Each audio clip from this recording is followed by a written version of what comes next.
你知道吗？咱们华人从小就被灌输一个观念，勤劳是美德，特别是女人，好像手停下来就是罪过。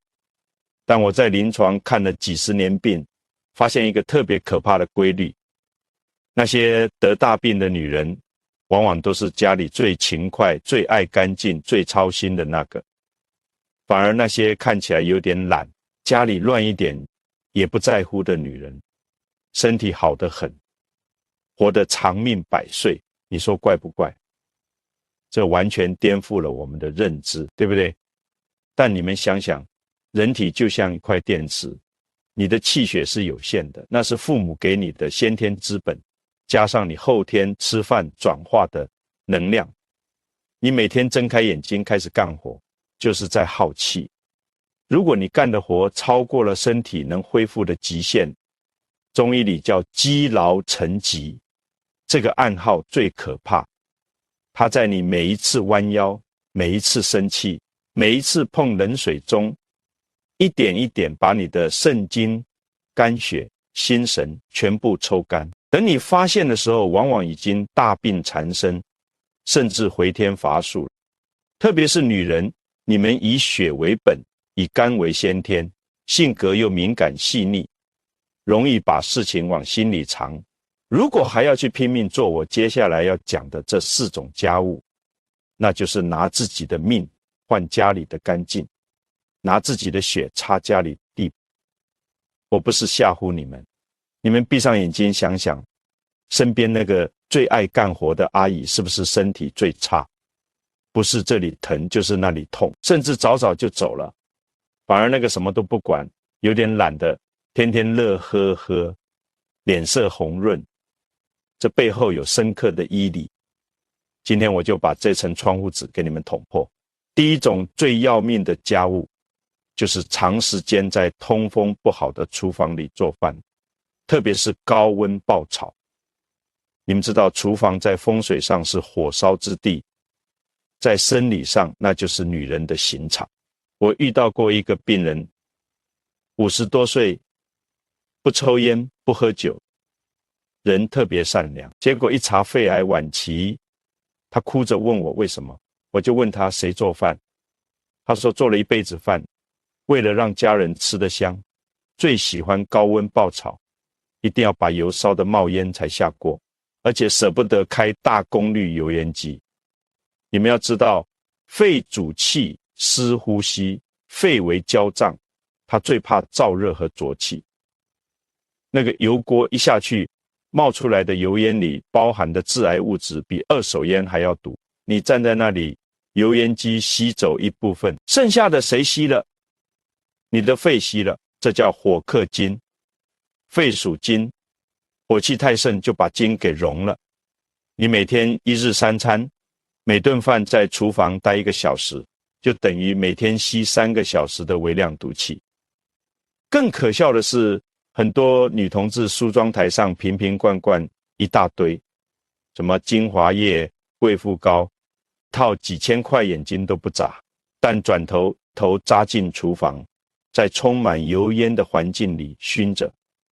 中医讲肺主皮毛，肺气足，你的皮肤和头发才有光泽，才有防御力。肺气一旦被油烟里的火毒熏伤，宣发功能就废了。你抹再贵的护肤品，皮肤也吸收不进去，就好比一块土地里面干裂了，你在表面洒点水有什么用？那个病人的脸黄得像腊肉，脸颊上2团黑斑，那是典型的肺燥血瘀斑。我直接跟他说，你这脸是你家厨房给熏出来的，你拿几千块的面霜去抵抗几百度的油烟，这是做亏本生意。而且做饭不仅伤肺还伤心。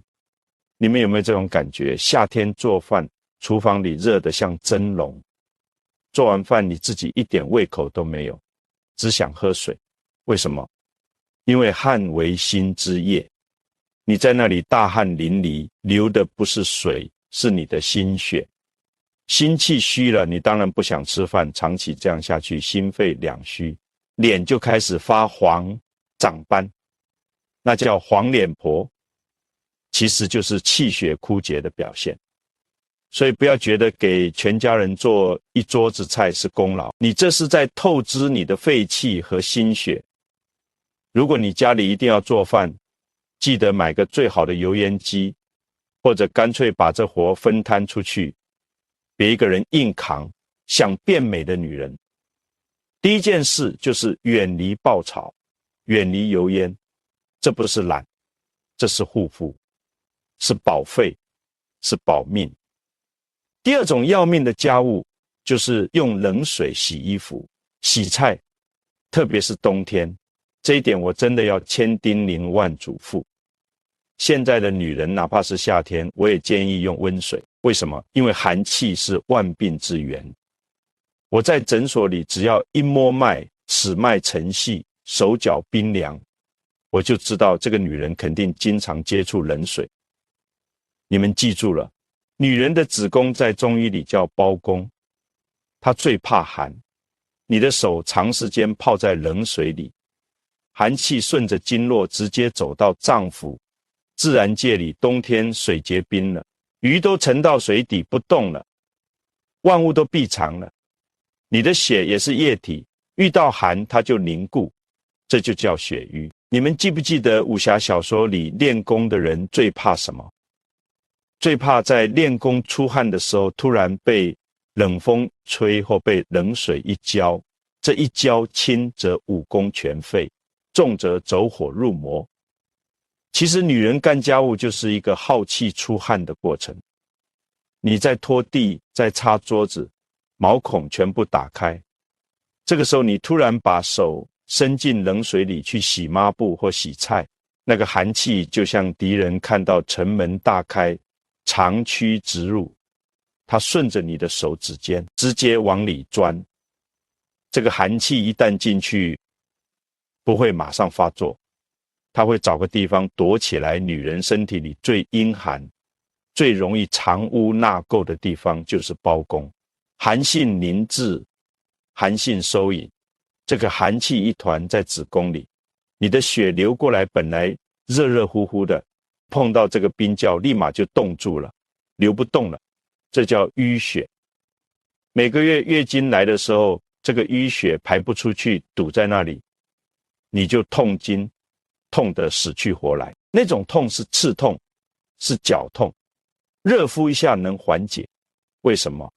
因为热能化寒，长此以往，这些淤血块越滚越大，今天长一点，明天长一点，等到你去医院做 B 超，医生告诉你有子宫肌瘤，有卵巢囊肿，你吓坏了。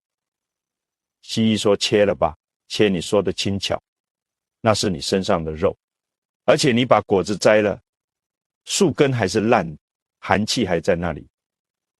过2年它换个地方接着长。我看了太多这样的案例，切了肌瘤长囊肿，切了囊肿长结节，最后把子宫都切了，整个人像花一样瞬间枯萎了。这都是因为什么？可能就是因为你20年前大冬天的非要用冷水洗那几件破衣服。我这里有个真实的案例，一个农村来的老太太，60多岁，双手指关节变形肿大，像老树根一样伸不直也弯不下，那是严重的类风湿性关节炎。她跟我讲，年轻时候坐月子，婆婆不帮忙，她自己去河边洗尿布，河水刺骨的凉。她当时仗着年轻觉得没事，结果出了月子手就开始麻，到了50岁手指头开始变形，现在每天晚上疼得睡不着觉，像有虫子在骨头里钻。这就是寒湿入骨，把阳气给灭了。女人本来阳气就比男人弱，你还天天用冷水去浇灭它，这不是减寿是什么？所以家里有洗碗机就用洗碗机，有洗衣机就用洗衣机，实在要手洗必须戴手套，必须用温水，这不是娇气，这是保命。第3种最隐蔽最伤神的家务叫做过度收纳和跪地擦地。现在网上很流行什么断舍离，什么极致收纳，很多女人看了视频就跟打了鸡血一样，天天在家蹲在地上擦地板，一定要擦得一尘不染，连地缝都要抠干净，柜子里的衣服要叠得像豆腐块。我想告诉你们，这叫劳形。中医讲久立伤骨，久行伤筋。你蹲在地上，膝盖承受的压力是体重的几倍。你弯着腰，腰椎承受多大的拉力？我们人体有一条大经络叫足太阳膀胱经，它是人体最大的排毒通道，就在你的后背。你天天弯腰拖地、擦地，把这条经络拉得紧紧的，气血根本过不去。而且蹲久了，起身的瞬间是不是眼前发黑？那是脑供血不足。更重要的是，这种极致的洁癖伤的是神。你的眼睛容不得一粒沙子，你的心就永远紧绷着。家里稍微乱一点，你就焦虑，你就发火，你的肝气就郁结。中医讲肝主疏泄，你一发火、焦虑，肝气一堵，乳腺增生，甲状腺结节就都来了。我治过一个病人，典型的强迫症洁癖，家里地板白袜子踩上去都不会黑。他来找我的时候说失眠，整夜睡不着，看他那个脸色青黑，那是肝肾两虚。我就跟他说，你回去把家弄乱一点，地脏一点，别管他，衣服乱扔。他听不进去，说如果不收拾干净，他心里难受。你看，这就是心病。这种家务不仅耗费体力，更是在消耗你的精神。人活着是一口气，你把这口气都用在跟灰尘较劲上了，用来滋养五脏六腑的气就没有了。中医讲肾藏精，主骨生髓。肾精是我们生命的电池，是父母给你的先天之本。这个电池里的电量是固定的，用一点少一点，很难充回去。你过度劳累，特别是跪地擦地、搬重物、长时间弯腰，这伤的是腰，腰为肾之府。你伤了腰，就是在泄你的肾气。我看过很多勤快的家庭主妇，到了45岁，那个体型就开始发生变化，背驼了，屁股塌了，走路开始拖着腿走，精气神完全没了。为什么？因为肾气亏虚了，骨头撑不住，骨质疏松找上门了，腰椎间盘突出找上门了。那个一天拖3遍地的病人才45岁，腰椎滑脱，要做手术打钢钉。他躺在病床上动弹不得的时候跟我哭诉，说他现在看到天花板上的灰尘都想站起来擦，但是他动不了。我告诉他，你这就是心魔，你把你的命都插在地板上了。你现在躺在这里，你那个地板干净给谁看？你老公会因为地板干净就更爱你吗？不会，他只会觉得家里少了个保姆，还得花钱请护工来照顾你。家是用来住的，不是样板房。稍微乱一点，有点人气反而对身体好。第4种最容易被忽视的，就是包揽全家人的情绪垃圾。这也算一种隐形的精神家务。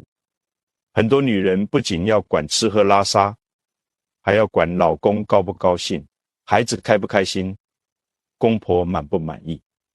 家里谁有个头疼脑热，谁有个不顺心，第一个冲上去的就是你。你把自己当成了家里的情绪垃圾桶和万能救火员。这个虽然不是体力活，但它比体力活更伤人。中医讲湿伤脾，你一天到晚思虑过度，担心这个担心那个，你的脾胃功能就垮了。脾胃是后天之本，气血生化之源。脾胃一弱，气血生不出来，你吃多少燕窝人参都补不进去。而且这种操心会让你产生大量的欲火，你觉得你付出了很多，但是老公不理解，孩子不听话，你心里那个委屈那个怨气憋在心里发不出来，这叫肝气郁结化火。这个火在身体里烧干了你的阴液，让你变得烦躁、易怒、潮热、盗汗。我看过太多这样的女性，为了家庭奉献了一切，结果把自己搞得一身病，最后老公还嫌弃她脾气坏，嫌弃她老得快。为什么？因为你的阳气都被这无休止的操心给耗尽了。你记住，儿孙自有儿孙福，老公也是成年人，他们有他们的人生课题，你不要试图去替他们承担所有的风雨，你被动的，你把他们的责任都抢过来背在自己身上，你就是那个被压弯腰的骆驼。特别是那种性格要强、追求完美的女同志，你们做家务不仅仅是手在动，你们的心也在动。比如你在擦桌子，你脑子里在想什么？你在想这个油渍怎么这么难擦？那谁又把这里弄脏了？真是气死我了！我不干谁干？你带着这种怨气、怒气、急躁之气去干活，这叫带毒劳作。这时候你的气血是逆乱的，你的肝气是上逆。这种状态下干活比你高高兴兴去跑2圈步对身体的伤害要大10倍。中医讲七情治病，怒伤肝，喜伤心，思伤脾，忧伤肺，恐伤肾。你在做繁重家务的时候，往往伴随着怨、恨、恼、怒、烦这些情绪。毒素随着你的气血循环卡在哪里，哪里就生病。卡在乳腺就是乳腺增生结节，卡在子宫就是肌瘤，卡在甲状腺就是甲状腺肿大，这都是连锁反应。我曾经治过一个女教师，非常优秀，家里家外一把手，结果得了乳腺癌。在给她治疗的过程中，我花了一半的时间在给她治心。我告诉她，如果不学会放下，不学会偷懒，我的药救不了你，因为你的心在不断制造毒素。说了这么多，我不是教你们都要变懒，都要变成好吃懒做的人，我是要教你们学会胀。黄帝内经讲冬3月，此谓闭藏。其实女人的一生都要学会胀，要藏住自己的精气神，不要轻易外泄。你们看那些长寿的老太太，是不是都有一个特点，心特别宽，事特别少？家里地板脏了，她看不见；老头子骂2句，她装听不见；儿女的事情，她不瞎掺和，每天乐乐呵呵晒晒太阳，这就是在补阳气，这就是在养生。现在的社会给了女人太多的枷锁，又要赚钱养家，又要貌美如花，还要带娃顾家。如果你自己不知道心疼自己，不知道在这些繁琐的家务中抽身出来，那谁也救不了你。从今天开始，我要你们做个坏女人，那个地板3天拖一次死不了人，实在不行买个扫地机器人，那是科技之光，是来救你命。那个饭偶尔点个外卖，或者让老公下个厨，就算他做的难吃点，厨房脏了，那也是他在付出，你在享受。你要学会夸他，而不是一边骂他一边抢过来自己做。那个衣服能机洗就绝不手洗，能用温水就绝不用冷水。那个孩子和老公，让他们自己去处理自己的情绪和袜子。你要学会偷懒，这在中医里不叫懒，这叫无为而治，叫恬淡虚无，真气从之。当你不再被这些琐碎的家务缠身，当你不再为了地板上的一根头发而抓狂的时候，你会发现你的呼吸顺畅了，你的胸口不闷了，你的脸色红润了。为什么？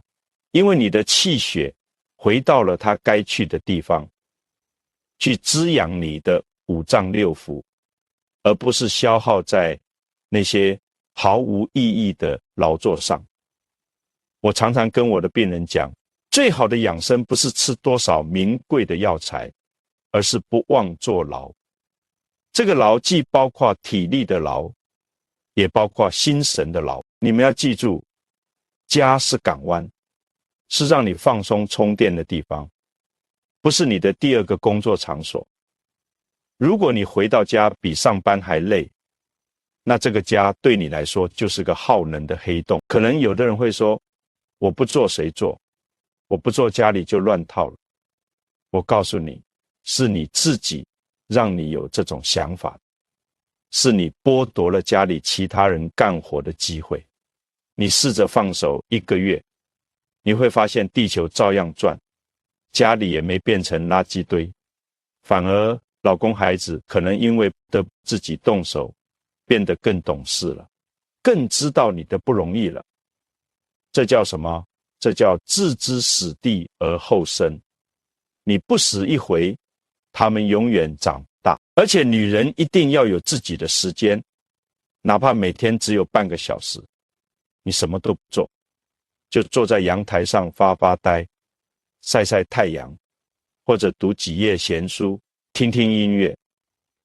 这半个小时就是你在给自己的生命银行存钱，这叫养神。神足了，气就足，气足了，血就通。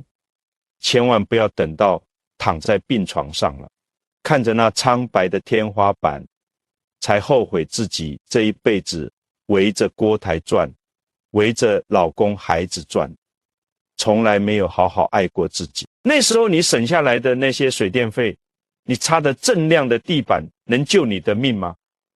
不能。但是仅仅知道危害还不够。我知道你们肯定会问，那我已经干了这么多年了，身体已经亏了，能不能补回来呢？当然能补。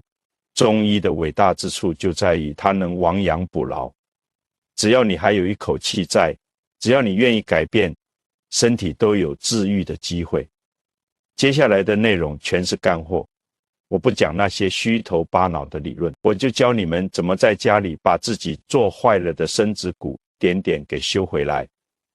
首先我要教你们的第一招叫做睡子午觉补血第一。你们很多勤快的女人都有一个坏毛病，就是一定要把今天的活干完才肯睡，拖地拖到半夜，洗衣服洗到凌晨。你觉得你是今日事今日毕，觉得心里踏实。告诉你，你这是在杀血。中医讲人卧则血归于肝，晚上10点到凌晨3点是胆经和肝经当令的时候，这个时候你必须躺在床上，而且要熟睡。为什么？因为这个时候你的全身血液都要流回肝脏去进行解毒，去进行清洗，去进行更新。你如果这个时候还在弯腰拖地，还在灯下缝缝补补，你的血回不去，血不归肝，肝就没法工作。肝如果不工作，那血液里的毒素就排不掉。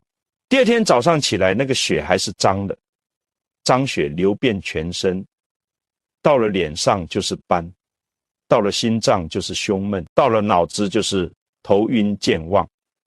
我治过一个病人，满脸的黄褐斑，花了几十万去做激光，去美容院，越做皮肤越薄，越做斑越黑。为什么？因为他是开饭店的，每天晚上都要忙到凌晨2、3点才睡。我就跟他说了一句话，你把店关早一点，晚上10点半必须上床，什么都不用磨。3个月后来见我，他舍不得钱，犹豫了半天，后来实在是脸没法看了，才听了我的话。结果怎么样？3个月后，脸上的斑淡了一大半，皮肤开始透亮了。他问我这是什么神仙药？我说这就是天道。你顺应了天时，天道就会奖赏你。所以各位姐妹，不管家里有多乱，不管衣服堆得多高，只要闹钟一到10点半，立刻停手。天塌下来有高个子顶着，你的任务就是睡觉，这叫养肝血。你睡好了这一觉，比你吃什么阿胶、燕窝都要强100倍，这是补气血的基础。基础不牢，地动山摇。第二招，我要教你们一个专门去寒湿的还阳水。刚才我说了，很多女人是因为冷水洗衣服，冷水洗菜，把寒气招进身体里了，怎么排出来呢？是不是要吃很贵的药？不需要，你去菜市场买那种老姜，皮厚肉黄的那种，不要那种嫩姜。嫩姜是散表，老姜才是回阳的，是去脏腑沉寒。再买点红枣，把核去掉。为什么要去核？因为枣核是燥热，我们要的是红枣补血养脾的功效，不要那个燥气。每天早上切3-5片老姜，加5-6个去核红枣，放在壶里煮水喝。记得一定要是早上喝。中医讲早晨吃姜胜过3汤，因为早上是阳气生发的时候，你这个时候喝一杯热辣辣的姜枣茶下去，那个热力顺着你的经络走，就能把你体内的寒气逼出来。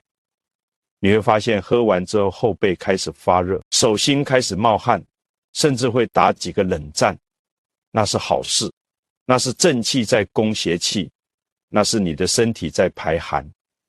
我有个病人痛经痛了10几年，每次来月经都要打止痛针，我就让他坚持喝这个姜枣茶，喝了1年，现在来月经一点感觉都没有，手脚也不冰凉了，就这么简单的东西，但是要有恒心。但是记住了，晚上千万别喝，晚上煮收敛，姜煮发散。晚上喝姜那是吃砒霜，会让你心烦气躁，睡不着觉。你看中医就是讲究时间，时间对了，毒药也是补药；时间不对，补药也是毒药。第3招也是最适合家庭主妇的，叫做金鸡独立。你们不是说没时间锻炼，去健身房没钱没时间吗？这个动作你在家里随时随地都能做，就在你等水烧开的时候，在你看电视的时候，甚至在你刷牙的时候，很简单，就是闭上眼睛，单腿站立，2只手自然下垂，或者合十在胸前。为什么要闭眼？因为睁着眼你靠的是视觉平衡，闭上眼你靠的是心神调节。为什么要单腿？当你单腿站立的时候，为了保持平衡，你全身的意念和气血都会引到脚底下去。中医讲上实下虚是病态，上虚下实才是健康。现在的人想太多，用脑过度，气血都顶在头上，所以高血压、失眠、头疼，下面呢脚底是凉的，肾气是虚的。这个金鸡独立就是强行把上面的气血引下来，引到你的涌泉穴，引到你的肾经上，这叫引血归元。刚开始你可能站不了几秒钟就歪了，没关系，说明你的经络堵得厉害，说明你的小脑萎缩了，平衡感差。你坚持练，每天练几分钟，当你能闭着眼稳稳当当站上2分钟的时候，我恭喜你，你的肾气已经很足了，你的睡眠质量会大幅提高，你的那些老寒腿、脚抽筋的毛病都会不药而愈。这个动作不花1分钱，占1点地，就看你愿不愿意对自己好。第4招，学会泡脚和艾灸，这是给自己开的温阳小药铺。很多女同志觉得泡脚就是把脚放热水里泡一泡，泡完了事。错了，泡脚是有讲究的。首先水温不能太烫，40度左右就行。太烫了会把阳气往外逼，我们要的是温养，不是刺激。其次时间要选对，最好是晚上9点左右，这个时候肾经气血最弱，正是需要补充的时候。你泡上20分钟，泡到后背微微出汗就可以了。不要大汗淋漓、大汗伤阳。泡脚的水里可以加点料，如果你是手脚冰凉、宫寒痛经的，加一把艾叶和几片生姜。艾叶是纯阳之物，能温经散寒。如果你是腰膝酸软、夜尿频多的，加点杜仲和桑寄生，这是补肾强腰的。如果你是失眠多梦、心烦易怒的，加点酸枣仁和夜交藤，这是养心安神的。你不用买很贵的药材，去药店抓一点回来，一次用1小把就够了。这些药物通过热水的温度，药性从脚底的毛孔进入经络，直达脏腑，比你吃进去吸收还要好。因为它不经过脾胃，不给脾胃增加负担。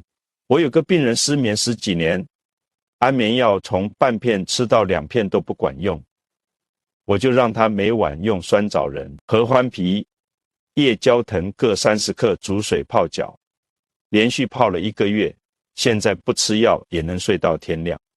他说这简直是神了。我说这不是神，这是你自己救了自己，是你终于舍得给自己花这20分钟了。再说艾灸，这个更是居家保健的神器，特别是那些常年手脚冰凉、小腹发凉、腰酸背痛的姐妹，你们家里必须备1盒艾条。艾草是纯阳之物，能通12经，走3阴。你点燃艾条，对着关元穴肚脐下3寸、神阙穴肚脐、足3里膝盖外侧下3寸这些大穴位熏一熏，每个穴位15分钟，那个温热的感觉会一直渗透到里面去，你会感觉小腹开始温暖，那些平时冰冷僵硬的地方慢慢软化了，这就是阳气在驱散阴寒。注意了，艾灸的时候火头不要离皮肤太近，保持2-3厘米的距离，感觉温热舒服就行，千万别烫出泡来。而且艾灸完了要喝1大杯温水，因为艾灸是往外排寒湿，寒湿从毛孔出来需要水来带走，你不喝水就排不干净。还有，不是每个人都适合艾灸。如果你是阴虚火旺、经常上火、口干舌燥、大便干结的体质，那你就不要灸了，越灸越燥。这种人要滋阴，不是温养。所以中医讲究辩证，不能一概而论。第5招，调整你的饮食结构，学会吃养命的饭。很多勤快的女人有个毛病，就是自己做了一桌子好菜，结果只顾着给老公孩子夹菜，自己随便扒2口饭就算了，或者干脆等他们吃完了吃剩菜剩饭。你以为你这是节俭，其实你这是在慢性自杀。中医讲脾胃为后天之本，你吃什么怎么吃，直接决定了你的气血能不能生成。首先1日3餐必须按时吃，特别是早餐。很多女人早上起来忙着给家人做早餐，自己来不及吃，或者随便喝杯牛奶打发了。你要知道，早上7点到9点是胃经当令，这个时候是胃消化吸收能力最强的时候。你不吃或者吃得太少，胃气就生发不起来，胃气不生，天的气血就虚。所以早餐一定要吃，而且要吃温热的、好消化的，比如小米粥、山药粥、鸡蛋羹，再配点蔬菜和少量的肉，这样荤素搭配、干稀搭配，脾胃最舒服。午餐要吃饱，因为午时11点到13点是心经当令，这个时候人体阳气最旺，消化功能也最强。你可以吃点肉类补充蛋白质，但不要吃太油腻，油腻伤脾。晚餐要吃少吃早，最好在晚上6点之前吃完，晚上阳气收藏。你如果吃太多、吃太晚，食物在胃里没消化，你就睡了，那些食物就会在肚子里发酵，变成痰湿堵塞经络。所以古人讲过五不食，虽然现代人做不到，但至少晚餐要清淡，要少量，7分饱就够了。另外，女人一定要多吃补血的食物，不要以为只有阿胶、当归才能补血，其实最好的补血食物就在菜市场，比如红枣、桂圆、红豆、黑豆、黑芝麻、猪肝、菠菜、红糖，这些都是平价的补血佳品。特别是月经刚结束的那几天，是补血的黄金期。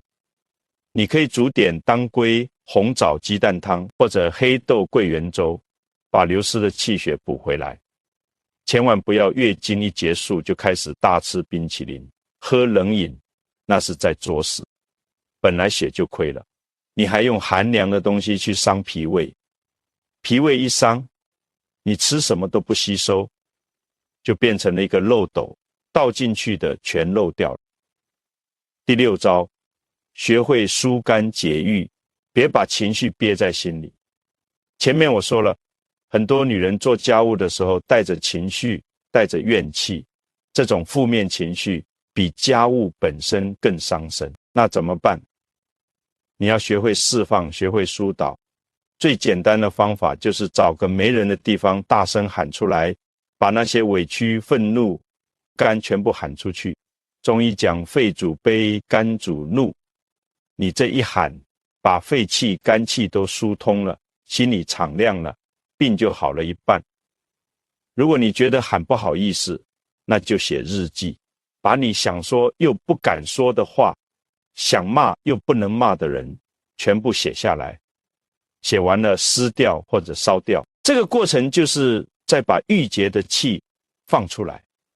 放完了你会发现胸口那个闷块没了，呼吸顺畅了。还有一个方法更简单，就是推肝经。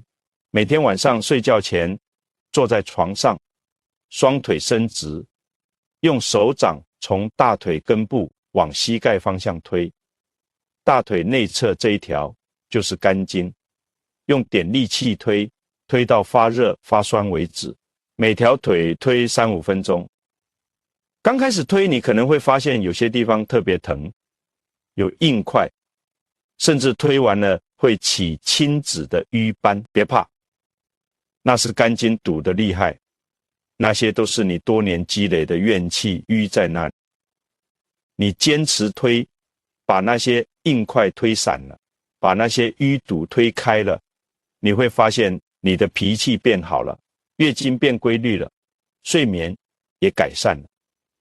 这就是中医的神奇之处，它不是头痛医头，脚痛医脚，而是从整体去调理，从根源去疏通。第7招，建立边界感，学会说不。这一点是最难的，但也是最重要。很多女人就是太善良，太在乎别人的感受，结果把自己活成了受气包。老公让你干这个，你不敢拒绝；婆婆让你干那个，你也不敢拒绝；孩子一哭一闹，你就心软妥协。你从来没有想过，你也是一个独立的人，你也有权利拒绝，你也需要休息和尊重。从今天开始，你要学会建立自己的边界。比如你规定每天晚上8点到9点是你的个人时间，这1个小时你不做家务，不陪孩子，不理老公，你就坐在那里看书、听音乐、泡脚或者发呆都行。这是你的时间，谁都不许打扰。刚开始家里人可能会不适应，会觉得你变了，会有意见，没关系，你要坚持1个月他们就习惯了。你要让他们知道，你不是家里的保姆机器人，你是一个活生生的人，你也需要空间和时间，还有家务要学会分配。老公下班回来往沙发上一躺玩手机，你忙得团团转，这不公平。你可以心平气和地跟他说，这些家务我们一起分担，你负责倒垃圾和洗碗，我负责做饭和洗衣服，孩子大了也要让他干活，扫地，整理自己的房间。这不是剥削童工，这是在培养他的责任感和生活能力。你都替他做了，他长大了就是个巨婴，到时候害的是他自己。所以说不是自私，是自爱。你只有先把自己照顾好了，你才有能量去照顾家人。如果你自己都倒下了，你怎么撑起这个家？与其拼命到住院，让家里人手忙脚乱花钱受罪，不如现在就学会偷懒，学会保存实力。这叫防患于未然，叫上医治未病。最后我想说，我行医这么多年，见过太多女人因为过度操劳而早逝，也见过一些懂得爱惜自己的女人，活到90多岁还精神连城。这两种人的区别是什么？不是基因，不是运气，而是观念和选择。前者把自己当牛马，后者把自己当宝贝。前者觉得为家庭牺牲是天经地义，后者知道自己的健康才是家庭的基石。你们想想，如果有一天你病倒了，躺在医院里，你那个擦得锃亮的地板能来看你吗？你那些叠得整整齐齐的衣服能替你受苦吗？不能。那个时候你才会明白，你拼命守护的那个家其实是个最不领情的东西。真正需要你守护的是你自己，是你的身体，是你的心。我今天讲的这些方法，没有一个需要你花大价钱，没有一个需要多高的文化水平，只要你愿意，今天晚上就可以开始实践。但我知道，很多人听完了点点头，转身该怎么干还怎么干。为什么？因为改变太难了，因为几十年的习惯已经刻在骨子里了。但我还是要说，如果你不改变，没有人能救你，神仙来了也没用。你要记住，你的命是你自己的，不是老公的，不是孩子的，更不是那些家务的，那些锅碗瓢盆、油盐酱醋，他们只是工具，是为你服务的，不是你的主人。你才是你生命的主人，你有权利选择怎么活。如果你选择继续做那个任劳任怨的老黄牛，那你就要承担透支生命的后果。如果你选择从今天开始学会偷懒，学会爱自己，那你就是在给自己的生命账户存钱、存健康、存长寿、存快乐。中医讲正气存内，邪不可干。这个正气是什么？不仅仅是身体的气血，更是你对自己的态度和爱。当你开始善待自己的时候，你的正气就足了，那些病邪自然就侵犯不了你。所以姐妹们，从今天开始，做个坏女人吧，做个懂得偷懒、懂得拒绝、懂得爱惜自己的坏女人。这不是堕落，这是觉醒，这不是自私，这是自救。你的健康就是全家最大的福气。当你身体好了，心情好了，你自然就有能量去爱家人，去营造温暖的家庭氛围。但如果你垮了，一切都是空谈。所以请记住我今天说的话，记住那4种最伤身的家务，记住那7个养生补救的方法，更要记住你的命比那些家务重要10000倍。好了，今天就说到这里，你们回去好好想想，该改变就改变，别等到病倒了才后悔。我在诊所里等着你们的好消息，等着你们告诉我脸色红润了，睡眠好了，痛经没了，心情也舒畅了。